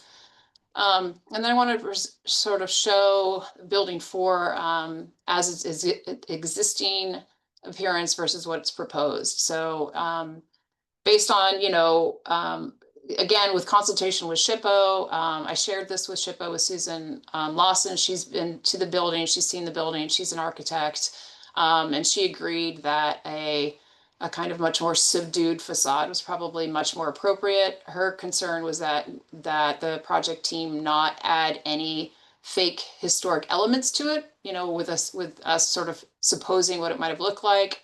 We do know that Spanish colonial revival was quite a popular style used by the archdiocese, especially in the 20s and 30s into the 40s. But again, the idea being that you're sort of stripping away those extra layers of additions that, you know, don't meet the Armory Park period of significance. So this is a sort of an idea of what that looks like. So anyway, I want to say that, you know, we have shared all of this information with the SHPO. SHPO has been aware, the city of Tucson has been aware about this correspondence. So far, SHPO has given us a preliminary determination of no historic properties affected. We are waiting for that consultation letter to come back. As far as stakeholder outreach goes, we have basically we're waiting on, you know, SHPO response from some of the information that we've shared here with you today, as well as, you know, so basically we're reinitiating consultation with them just because we've listened to some of the stakeholder input. So we've made some changes to the the project. But yeah, so currently SHPO is, you know, reviewing the revised plans as shared with you all. Again, based on what we've shared with them. And I've asked if I'm allowed to say it, and they said, yes, I'm allowed to say that they've already given a prelim determination of no historic properties affected based on the work as proposed and sort of what we're showing you all today. Anyway, so I wanted to just try to be as quick as possible to give you all the opportunity to have questions or ask questions, but that, so that's sort of the overarching project plan. But again, we expect to do more formal reviews and uploading, you know, formal design plans, but this is what they're going to be based upon. Okay, well, thank you so much, Jen. Who would like to begin with questions I can go. at this point? I can go. Okay, thank you, Andrew. Yep. So it looks like I've got a few here, but on that garage, that's not in the HPZ, correct? I honestly, it's hard to say. I think the garage is like lying on that border. Yeah, I couldn't tell in GIS because it doesn't really show the footprint of it. Right. Okay. Yeah, Which garage are you referring to? It's the like Adobe, the L-shaped Adobe the Adobe right one, the older one. on Russell. Yeah, it looks like Okay. it's right on the line. So if I can interject, sorry to hijack your No, go question, for it. Andrew, but I think it is an important point to make. So that parcel is not in the HPZ. However, there was it was rezoned, and so there's an ordinance that is applicable that came through that rezoning case. And so there are conditions related to historic resources for that parcel. So that will still, work on that parcel will still need to come through the historic review, even though it's not in the HPZ. I see. Okay. And then we would follow essentially the guidelines of the HPZ, even though it's not, or does it have, It has its own conditions. okay, So the demolition of the structure in the southeast corner shall require full approval pursuant to the UDC. So it would go through that full demolition okay, review. And then additionally, well, it also says any modification to the structure in that southeast corner would require review and approval by the city's historic preservation officer and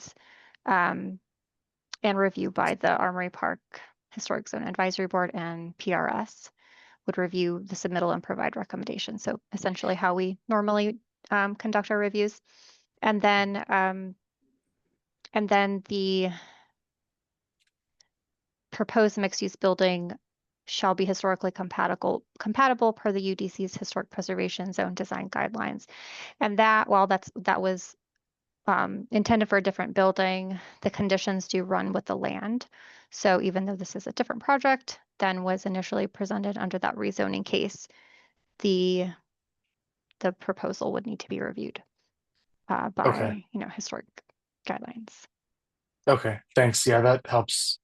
That helps. I was trying to parse that from the comments we received. So cool. Andrew, this is Joel. Do you mind if I just ask, while we're on the zoning thing, if I could ask something, or would you rather go ahead and?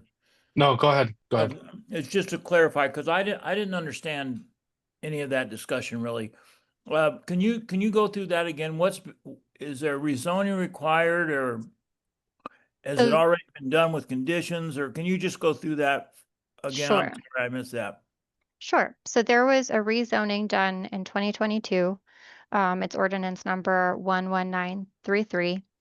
And as part of that rezoning, there are various conditions.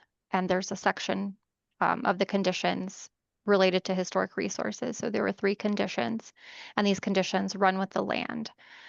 So even though that rezoning was intended for a different project, they still apply to future projects on the parcel. So one, the modification to the structure in the southeast corner would require historic review. Demolition of that structure would require historic review. And it specifies full review pursuant to section 5.8.10.e, which is that full review, which is mayor and council. And then the third condition is that new construction would be historically compatible. Okay. Thank you very much. You hit my question exactly on the head. Thank you, Andrew, for letting me interrupt. No, you're good. Yeah, that's good clarity to have, because this is a weird keyhole out of the HPZ. So it's good to know that we're basically treating it like it is in the HPZ. So okay. So I guess then my question is more or less irrelevant whether it's in the HPZ or not. On the 415 South 6th Ave, building number 5, I think it is, the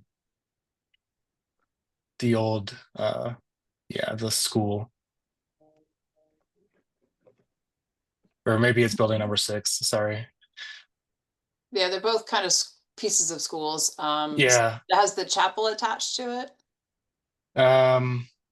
I guess on both of them, I just wanted to have a discussion about, so you mentioned you'll be removing the religious iconography from the buildings. I'm not religious or anything, but I do think it's an interesting conversation to have from a preservation standpoint, because that association is definitely part of the story of those buildings. So can you elaborate a bit more on, like, is there certain things that you're going to keep, or what are we going to do? We talked to Shippo about it. I think Angela can chime in actually, because she had the discussion with Susan about it, because we went back and forth, and just given sort of the funding source too, whether or not, anyway. But yeah, we had that conversation. So I don't know if Angela, if you wanted to jump in since you talked to Sure. Susan about that. Sure.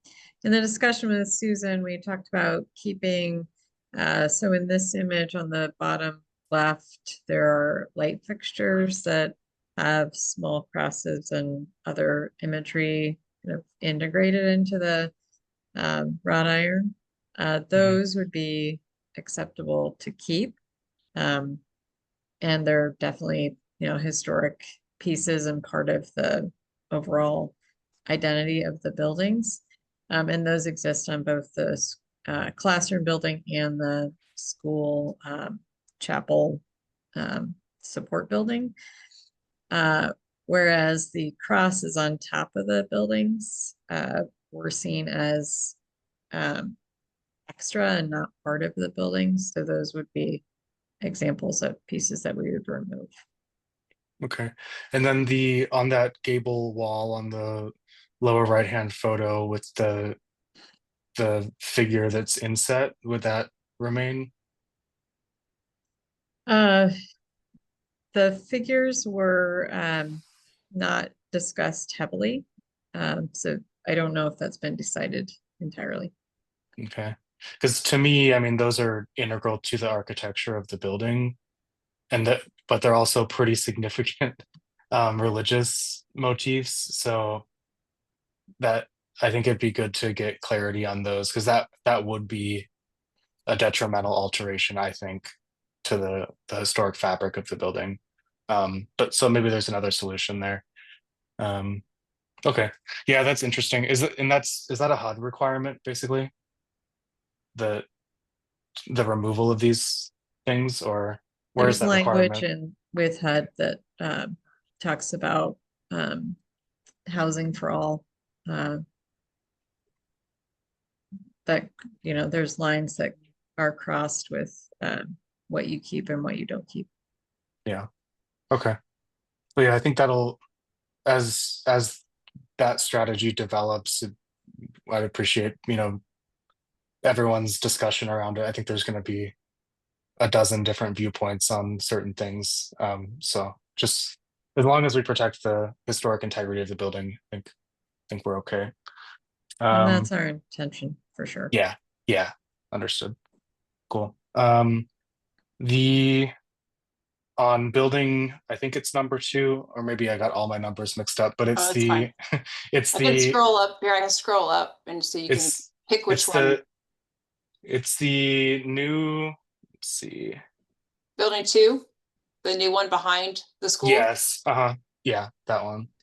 I think, there was some colored elevations. Do you have like a rendering or anything of that? Yeah. So there's the drawings. And then we have, building 2 in the back. Yeah, we have, basically on the renderings, we have what it would look like from the street. Okay. So this is just like a gut reaction feedback to the architecture of the building. And I promise I'm not trying to be super offensive, but it looks kind of like a motel. Like a La Quinta or something. I think it's maybe the balconies, of or I don't what you're know. seeing in these elevations, you won't actually see in real life because they're internal and or they're backing up to the other lots. So what you're seeing on the street are the stucco facades with the what have been termed Spanish colonial motifs on them. And so the long corridors are all internal and back of house, if you will. Okay, so they're exterior, but they're internal to the lot. Right. Yeah.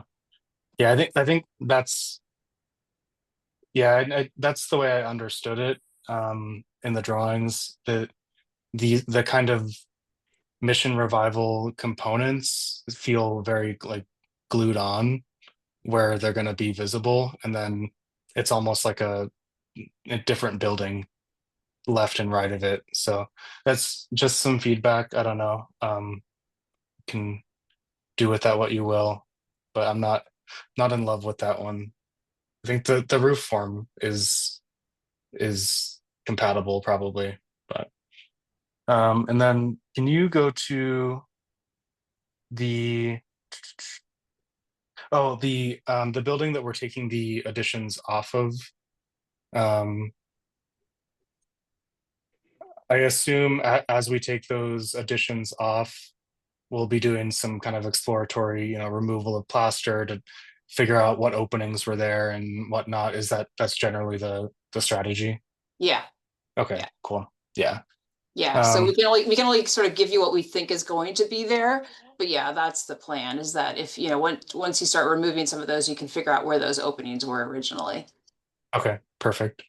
And my last question is kind of relative to all of the projects, but are there any significant accessibility challenges that you foresee that we're going to have to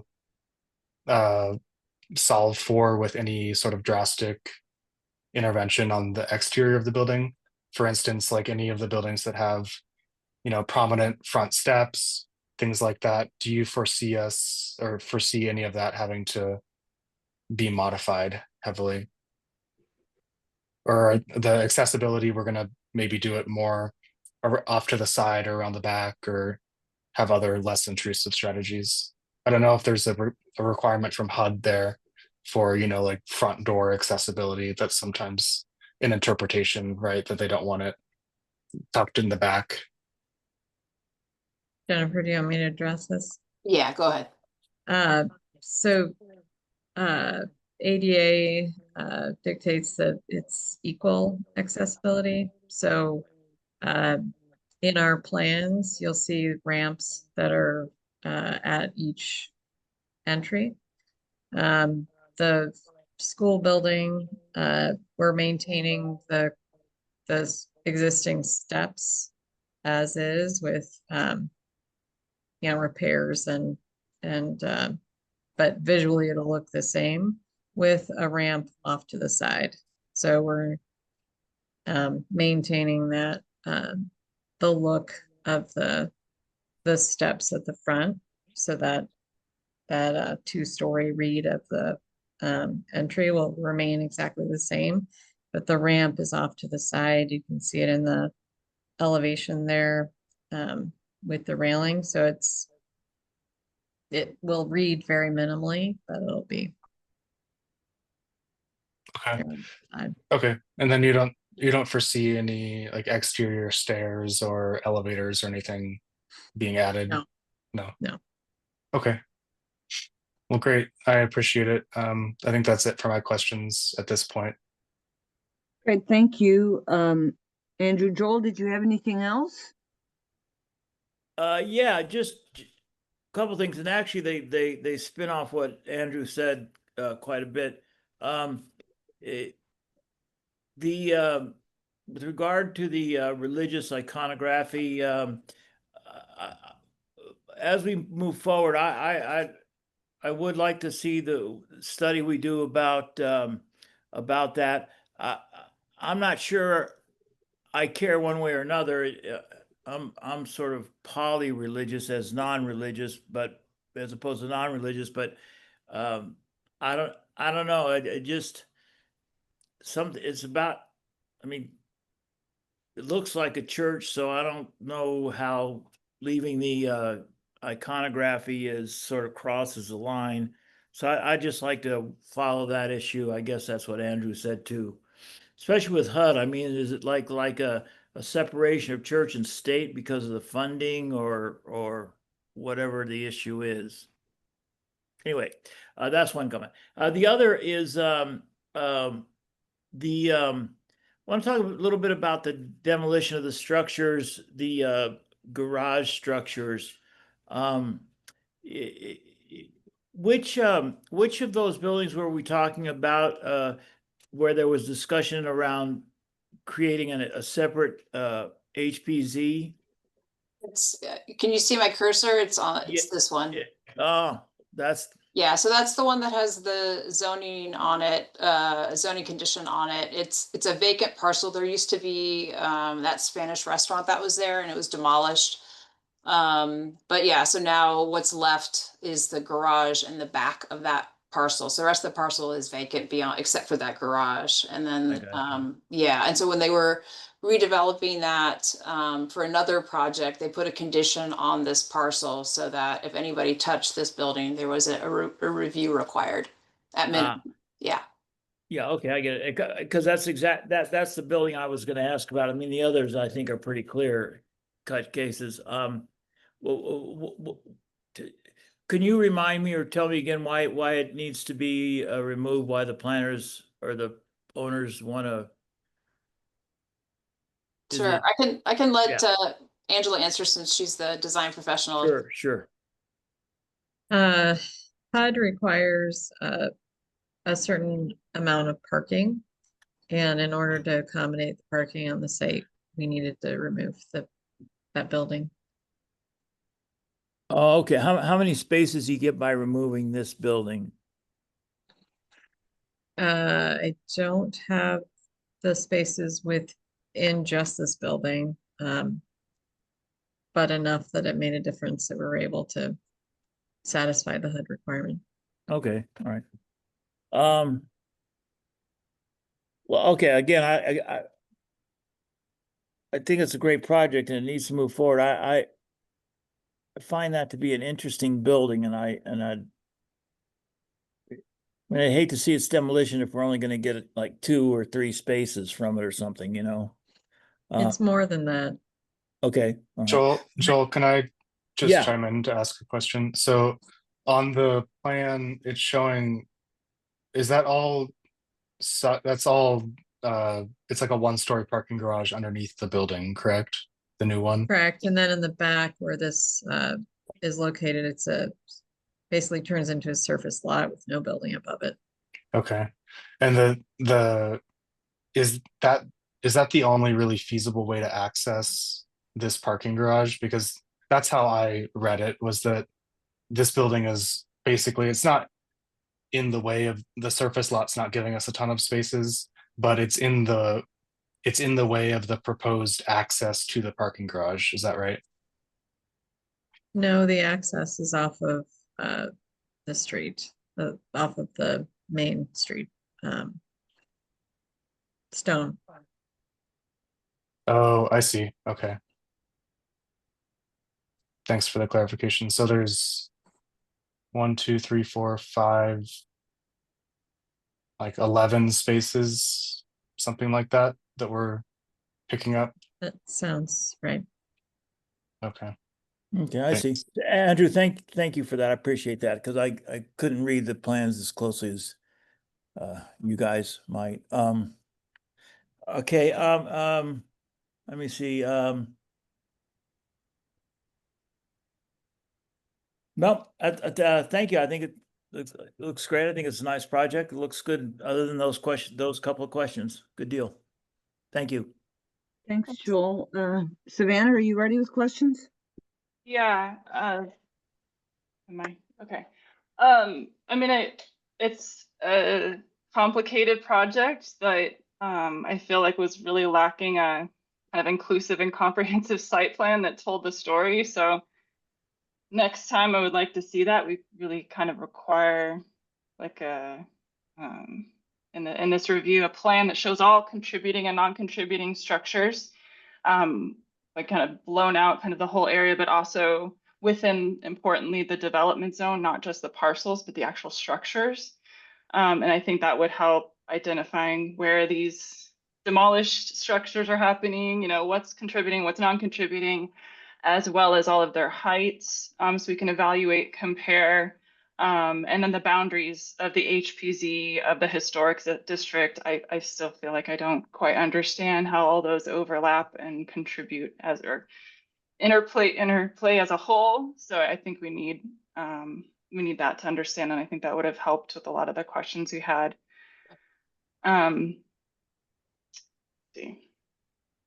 I agree with Andrew on the which building is it? Building 5. I just feel, again, not religious, but I feel like those structures are integral and kind of significant to the historic integrity of the building. So if they have to be removed, I think we should give that some careful consideration, or at least find a path forward that, if possible, to retain them. Yeah, I mean, I think that's a discussion that could be had with HUD. So I mean, I think that's, still on the table. I think so. I mean, I did it at Marist College and other places, Benedictine. I mean, it's just kind of a fun and unique part of the building, the character, its history. So, finding some compromise or path forward, like the statues, but not the cross, maybe. Yeah. Yeah. I like that. Hi, this is Marcel Dabdou. From the owner's perspective, if SHPO allows that iconography and HUD allows it as well, we don't mind it. So in case you're asking yourself if the ownership group has any agenda to remove it, we don't on the part of the ownership group. So Great. Well, Billy, thanks. Thank you for saying. I agree. As far, was it building 2? I agree that the kind of motel style, especially the north elevation that's so present with the exterior walkway, it just doesn't, for me, quite seem compatible with the neighborhood.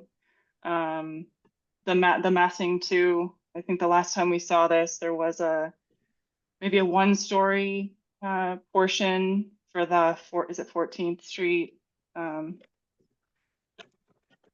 Yeah, so this is quite different from the last time. I think we saw it several years ago. But my thoughts are aligned with Andrew on that one, about how it looks and feels. Building 1, I mean, so if it's outside the HPZ, I don't know if we're really commenting on it, but it just seems like it needs some design response to the context of this very special neighborhood.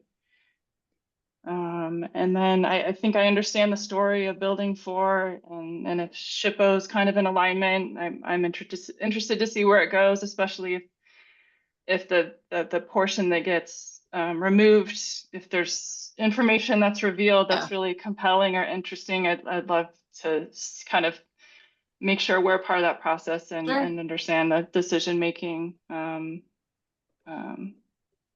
Yeah. I think that's all of my comments. Great, thank you.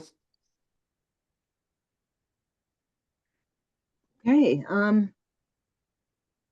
I think I am fine right now with questions. Desiree, did you want to summarize anything else, or are you good? Are you covered for now? Yeah, I think I can touch on some of the reviews. So, as I mentioned, the 375 South Stone Avenue, while that's not in the HPZ, it does have that ordinance that applies. So that would require review by both Armory Park and PRS. Sorry to interrupt you really quick, Desiree. I just want a clarification, because it just said, so who's the final authority on that if PRS and Armory Park, don't approve the demolition? Does that immediately go to mayor and council, or is this a planning director decision? In that ordinance, it specifically says full review, which is mayor and council. Okay. For that particular building. Okay, yeah, I just saw it said per UDC code, and I haven't looked up the UDC code, so. Okay. Which one? Yeah, and then the new construction as well would require historic review. Okay. And then there's 410 South 6th Avenue. So that's the partial demolition of the contributing primary building. So that's the priest quarters. So the section that applies for that specific demolition review is the independent portions of structures. So that's 5.8.10.c. So that there will need to be a follow-up review by Armory Park and PRS to provide input on whether or not those additions that are proposed for demolition, whether they are intrusions. It's the PDSD director decision ultimately on whether that's an intrusion or not, but the director gets input from both bodies. So if it is an intrusion, the PDSD director can approve the demolition for that. If it is found to not be an intrusion, if it's part of the contributing, if it's contributing features, then that demolition would require mayor and council approval. So that's for that 410. As I think everyone knows, adaptive reuse rehab of 410 is going to require full HPC review. And then there's that non-contributing garage at the rear of 410 South 6th Avenue. Because it's non-contributing, the PDSC director can approve ultimately that demolition. So then we move on to 405 South 6th Avenue. That's the new 41 unit building that requires full HPC review. 415 South 6th Avenue, that's the adaptive reuse of the 2-story schoolhouse, will also require full HPC review. And then 35 South 6th Avenue, this is the full demolition of the non-contributing circa 1980 90s shed at the rear of parcel. That PDSD director approval for the demolition can occur for that one. And then there's the adaptive reuse of the 2-story dormitory that requires full review. I had one question for the development team. There was this site 3 that was referenced in the narrative. It says new construction building with below grade parking, and there's 2 existing buildings. Do you mind clarifying what address that's referring to? The development plan 3 is the one on the left of this image with buildings 4 or 5 as the existing buildings, and then building 2 as the new building. So the city has required us to break it up into 3 different development plans. So development plan 1 is the new building on the right, building 1. Development plan 2 is the existing building in the middle block, and then development plan 3 is the block on the left. Okay. All right, thank you. So yeah, that's my overview of the reviews that will be forthcoming. There were questions about that came up in some of the public comment that we received, so I wanted to go over that. Great, thank you for that clarification, Desiree. So PRS members, do you have any additional comments or questions? And we'll see this again. Go ahead. Yeah, I just have one additional, just the garage building, the L-shaped one. When that ultimately comes to us for review, if the proposal is still demolition, I would like to see kind of a thorough, study of, is it possible to retain the part that's along the alley and do a partial demo of that, the segment that runs east-west and is really intruding into your footprint? Are there other alternatives? But really, I want to have a good understanding of the feasibility of keeping a part of that building, or some integrity of it, versus the full demolition, so that we have a clearer picture of why it's needed. So that's it. Yeah, thank you. Okay, no one else, Savannah or Joel? Nope, that's Okay. Well, thank you very much, presenting team, and we will see you again when you come around next. Great. Thank Thank you you. everyone for your time. Thank you. Sure. Thanks. Thanks. Okay, great. All righty, thank you. Let's see. We'll move on to current issues for information discussion. And since we just had a meeting last Thursday, maybe there's not much of an update, but we'll call them out anyway. Item 5A, minor reviews. Madam Chair, I have only 3 items here for you. I talked about 800 East University last time. for a trailers outside. This time, the same address is coming up. We have a new sign at 800 East University that I'm working on. I have a roof at 731 East 4th. And the last one that I have is in Amway Park, 460 South 5th, for a fence in the front yard. So those are the 3 projects that I have. Okay, thank you. 5B is appeals. We do not have any pending. Oh, for minor review, maybe my colleague Jason, I don't know. Jason, do you have any minor reviews that you're working on? Thank you, Michael. I would just say I've already completed 2 reviews, and one was yesterday. And I'm just waiting for everybody to create this sub-record, and then I'll have a lot more on my plate here very soon. Jason, real quick, the one that you sent me earlier, the 2360 East Broadway, Yes. the Sunshine Mile one, is that a minor review because there were some modifications to that plan? Sorry, I wasn't real clear on if we had reviewed that as I thought we reviewed this at PRS. This is the one that was like the bowling alley one. Does anyone else remember that? I remember the project, yeah, over on Miracle Mile or, It's on Sunshine Mile, yeah. Sunshine Mile. and they're utilizing the urban overlay. So they have to do And not delist, right? Yeah. So did we do a, Carrie, do you remember, did we do a courtesy review of that? Or was that an actual review? Was that some time ago? It was a while back, and I'm getting it mixed up because I've been in the meetings for the neighborhood association stuff as well. And I'd like to point out there's actually 2330 East Broadway Boulevard. Okay. Yeah, you said 2360, so different address by 30 numbers.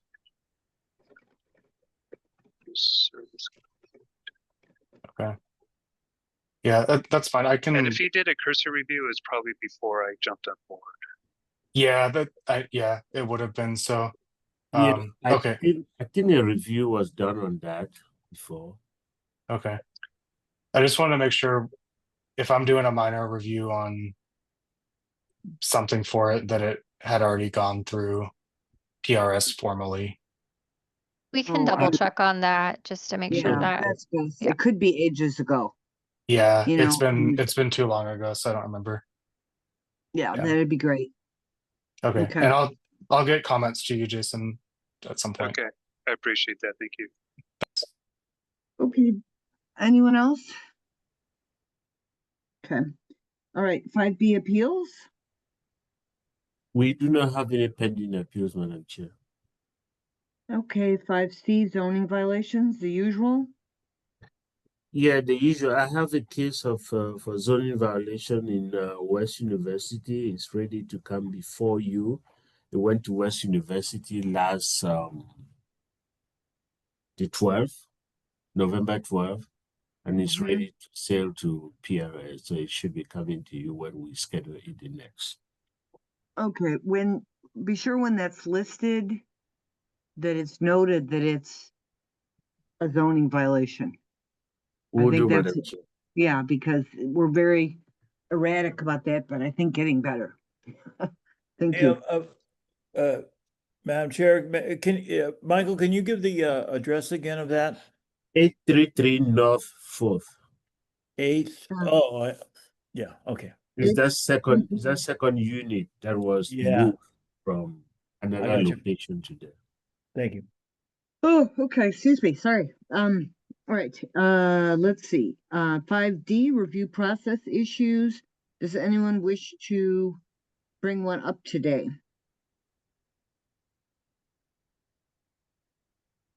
I just wanted to ask, Savannah, did you have a chance to send your first motion, or will you do that when you get off? I thought about it, and yes, I will do that right now. Send that to both of us because Yeah. it's so extremely helpful. Thank you. Sure, Both of yeah, you. happy to.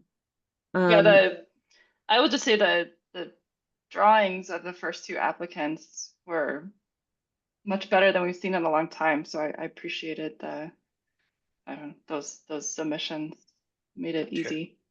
Yeah, they were really good. I'd never seen anyone draw like boarded up windows on an elevation before. But it was kind of cool to see the existing that way, right? You know, and to Yeah. follow it. Yeah, I thought that was a good project. Okay, item 6 is future agenda items. So Desiree will tell us about what's happening on December 11th. Yes, so Parks and Rec would like to give a courtesy, or is requesting a courtesy review of some work they're doing at Reed Park. There's a GNC Reed Park Outdoor Performance Center that went to Historic Landscapes, but there is like actual structure involved, so they want to bring it to PRS. Demeester?